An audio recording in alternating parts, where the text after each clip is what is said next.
اور پھر اس میں 3 واقعات ہیں، یعنی ایک ہی صورت میں تینوں واقعات تینوں ہی بڑے امیزنگ ہیں. ایک تو کہف کہتے ہی غار کو ہے، تو غار والوں کا واقعہ اس میں موجود ہے، وہ واقعہ بھی سمجھنے اور سننے کے قابل ہے. پھر اس میں ایک دوسرا واقعہ حضرت موسیٰ علیہ السلام اور حضرت خضر علیہ السلام کی جو بڑی حیرت انگیز ملاقات ہوئی، وہ واقعہ بھی موجود ہے. اور تیسرا حضرت ذوالقرنین کا واقعہ موجود ہے. حضرت ذوالقرنین نے دنیا کا بڑا کمال کا ٹریول کیا. پہلے آپ مشرق کی طرف چلے گئے، مغرب کی طرف گئے جہاں سورج غروب ہوتا ہے، اتنا آگے چلے گئے کہ آپ فرماتے کہ ایسے سورج غروب ہوتے نظر آیا جیسے پیالے کے اندر پانی کے اندر پیالہ ڈوب رہا ہوتا ہے. بالکل سورج جو ہے وہ آپ کو جہاں پر غروب ہو رہا ہوتا ہے آپ ایگزیکٹلی وہاں تک پہنچ گئے. اور وہاں جو ہے کسی نے بتایا تھا آپ کو کہ وہاں پر آب حیات جو ہے وہ موجود ہے، اور آپ نے پڑھا تھا کہ سام بن نوح کی اولاد سے کوئی شخص آب حیات پیے گا. آپ اور حضرت خضر وہاں گئے، حضرت خضر کو آب حیات مل گیا، آپ نے وہ پی لیا، حضرت ذوالقرنین نہ پی سکے. حضرت خضر آج بھی موجود ہیں، اللہ پاک نے یا ان پر ابھی تک موت طاری نہیں ہوئی ہے. بہرحال یہ الگ تفصیل ہے کہ وہ کہاں ہوتے ہیں اور ان کی نشانیاں کیا ہیں. تو حضرت خضر کے ساتھ آپ نے پہلے ویسٹ کا مغرب کا سفر کیا، وہاں کچھ قومیں ملی، آپ نے اسلام کی ایمان کی دعوت دی، کچھ لوگ ایمان لے آئے، کچھ ایمان نہ لائے، ان سے جنگ ہوئی، جو ایمان لائے ان کو اپنے ساتھ ملا لیا، باقی کئی لوگ مارے بھی گئے. پھر آپ مشرق کی طرف گئے اور وہاں تک چلے گئے جب بالکل سورج طلوع ہوتے ہوئے گویا آپ کو نظر آتا ہے، اور وہاں پر بھی کچھ قوم کے لوگ ملے، ان کو بھی آپ نے ایمان کی دعوت دی، کچھ لوگ ایمان لائے کچھ نہیں لائے، اور جو ایمان لے آئے وہ آپ کے ساتھ ہی بن گئے. مگر جو ایک یونیک ٹریول ہوا وہ شمال کا ہوا، شمال کہتے ہیں نارتھ کو، ٹھیک ہے. اور وہاں جب آپ گئے تو ایک بڑی عجیب و غریب قوم تھی جو گفتگو نہیں کر پا رہی تھی، آپ کو ان کی بولی سمجھ نہیں آ رہی تھی. انہوں نے اشاروں سے بتایا کہ یہاں ایک ایسی قوم ہے جو ہمیں بہت تنگ کرتی ہے، ہمارے جانور کھا جاتے ہیں، ہماری فصلیں تباہ کر دیتے ہیں، قتل و غارت گری کرتے ہیں، ہمیں ان سے بچائیے. اور وہ قوم تھی یاجوج ماجوج، ٹھیک ہے. حضرت ذوالقرنین نے پھر ان کو کہا کہ تم میری مدد کرو اور ہم مل کر ان کے آگے کوئی دیوار کھڑی کرتے ہیں. اب اس کو بڑی تفصیل سے قرآن نے بیان کیا کہ وہ دیوار کیسے بنائی گئی. اس دیوار کو جو ہے وہ کس طرح بنایا گیا کہ دونوں پہاڑوں کے درمیان پہلے اس کی بنیاد کھدوائی، اتنی نیچے تک اس کی کھدائی ہوئی کہ پانی نکل آیا.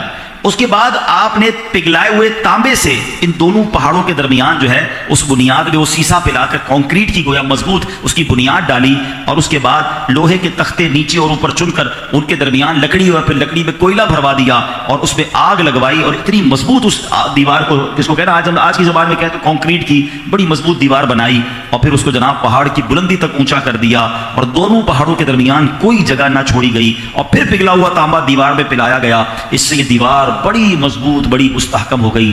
گویا یاجوج ماجوج جو ہیں اس دیوار کے پیچھے اور یہ قوم آگے. آپ نے اس قوم کی گویا یہ ہیلپ کی، اور یہ سد سکندری کہلاتی ہے. سد کہتے ہیں دیوار کو، حضرت ذوالقرنین کو سکندر بھی کہا جاتا ہے. تو یہ سد سکندری یعنی حضرت ذوالقرنین نے جو دیوار بنائی یہ وہ دیوار تھی. اچھا، اب یہ دیوار کے پیچھے کون ہے؟ یاجوج ماجوج ہیں. یہ وہ قوم ہے جو موجود ہے، ایگزسٹ کرتے ہیں، اس وقت بھی دنیا میں موجود ہیں، اور وہ بہت بڑی تعداد میں ہیں، اور اتنی بڑی تعداد میں ہے کہ جب وہ باہر آئیں گے تو پوری دنیا میں تباہی مچائیں گے. اور یہ سب کب ہوگا؟ یہ قرب قیامت میں ہوگا. حدیث پاک میں ہے کہ یاجوج ماجوج روزانہ اس دیوار کو توڑتے ہیں. جب محنت کرتے کرتے توڑنے کے قریب ہو جاتے ہیں تو ان میں سے کوئی کہتا ہے چلو باقی کل توڑ ڈالیں گے، اور جب وہ کل آتے ہیں تو خدا کے حکم سے وہ دیوار پہلے سے زیادہ مضبوط ہو جاتی ہے اور مکمل بھی ہو جاتی ہے. پھر پورا دن توڑتے ہیں، پھر دیوار توڑنے کے قریب ہو جاتے ہیں، پھر کہتے ہیں چلو کل توڑیں گے. وہ ان کی کل نہیں آ رہی ہے اور دیوار ٹوٹ نہیں رہی ہے کیونکہ اللہ کا حکم نہیں ہے. اللہ اکبر. نبی پاک فرماتے ہیں کہ جب اس دیوار کے ٹوٹنے کا وقت آئے گا تو تب کوئی ان میں سے کہے گا چلو اب انشاءاللہ کل اس دیوار کو توڑ ڈالیں گے. انشاءاللہ جو کہیں گے کہ اللہ کے حکم سے، اللہ کے چاہنے سے ہم کل توڑ ڈالیں گے، اور ایسا ہی ہوگا. نبی پاک فرماتے ہیں انشاءاللہ کہنے کی برکت سے جب وہ کل آئیں گے تو وہ دیوار ٹوٹ جائے گی، اور پھر یہ لوگ نکل پڑیں گے. یہ قرب قیامت کا وقت ہوگا. یاجوج ماجوج ایسے نکلیں گے کہ زمین میں ہر طرف فتنہ و فساد اور قتل و غارت گری کریں گے، چشموں اور تالابوں کا پانی پی ڈالیں گے، جانوروں اور درختوں کو کھا ڈالیں گے، زمین پر ہر جگہ پھیل جائیں گے، مگر مکہ مکرمہ، مدینہ طیبہ اور بیت المقدس ان 3 شہروں میں یہ داخل نہ ہو سکیں گے. پھر حضرت عیسیٰ علیہ السلام کی دعا سے ان لوگوں کی گردنوں میں کیڑے پڑ جائیں گے، اور پھر یہ اس بنا پر ہلاک ہو جائیں گے. اللہ کریم قرآن مجید میں ارشاد فرماتا ہے حتی اذا فتحت یاجوج و ماجوج وهم من کل حدب ینسلون، یہاں تک کہ جب کھولے جائیں گے یاجوج و ماجوج تو ہر بلندی سے ڈھلکتے ہوں گے.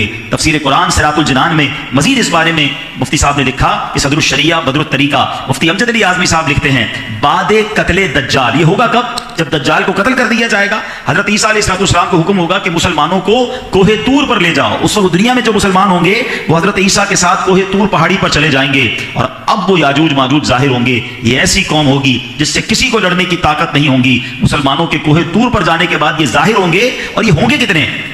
اب اس کی روایتوں میں الفاظ ہیں کہ جماعت، یہ جو ایک جماعت ہے بحیرہ تبریہ، ایک ایسا سمندر ہے جو 10 میل جس کی جو ہے وہ طول ہے، جس کی 10 میل لمبائی ہے. جب وہ جماعت اس سمندر سے گزرے گی نا تو اتنا پانی پیئیں گے کہ وہ پورا سمندر ہی سوکھ جائے گا. اس کے پیچھے یاجوج ماجوج کی دوسری جماعت آئے گی تو وہ کہے گی یہاں تو کبھی پانی نہیں تھا. یعنی اتنے لوگ ہوں گے کہ ایک تھوڑی دیر میں پورے سمندر کو پی کر اس کو سکھا دیں گے. اللہ اکبر. جب یہ پوری دنیا میں قتل و غارت گری کر لیں گے تو یہ کہیں گے چلو دنیا والوں کو تو قتل کر دیا، اب آسمان والوں کو قتل کرتے ہیں.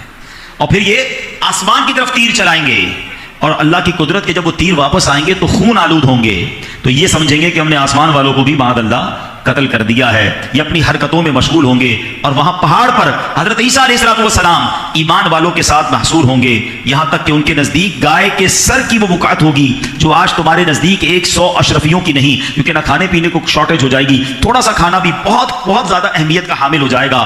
اب حضرت عیسیٰ علیہ السلام دعا کریں گے، اور اللہ تعالیٰ یاجوج ماجوج کے ان گردنوں میں، سب کی گردنوں میں ایک کیڑا پیدا فرمائے گا، ایک دم وہ سب کے سب مر جائیں گے. اب حضرت عیسیٰ علیہ السلام ایمان والوں کے ساتھ جب کوہ طور سے زمین پر واپس تشریف لائیں گے تو ہر طرف لاشیں ہوں گی، اور اتنی لاشیں ہوں گی کہ زمین پر ایک بالغ جگہ بھی خالی نہیں ہوگی. اتنی لاشیں، اور بدبو پھیل جائے گی. حضرت عیسیٰ علیہ السلام پھر اللہ کی بارگاہ میں دعا کریں گے، اللہ پاک ایک قسم کے پرندے بھیجے گا جو ان لاشوں کو اٹھا کر جہاں رب چاہے گا پھینک آئیں گے. اس قوم کے صرف تیر اور کمان، تیر و ترکش کتنے ہوں گے کہ مسلمان 7 برس تک ان کو جلائیں گے. یعنی وہ جلانے کے لیے 7 سال لگیں گے، اتنے تیر اور ترکش ان کے ہوں گے. تو کوانٹٹی کتنی ہوگی اور ان کے پاس ہتھیار کتنے ہوں گے، یہ سب اللہ کی قدرت کے نظارے ہیں جو قرب قیامت سے پہلے ہوں گے. اے میرے پیارے اسلامی بھائیوں، میں دیکھ رہا ہوں، میں اس واقعے کو سناتا جا رہا ہوں، اور ہر بندہ بڑے تجسس، بڑی دلچسپی کے ساتھ سن رہا ہے کہ آگے کیا ہونا ہے. اس سے یہ سمجھیے کہ یہ میرے رب کا اور آپ کا قرآن ہے، یہ رب کا قرآن جو ہمارے لیے آیا ہے.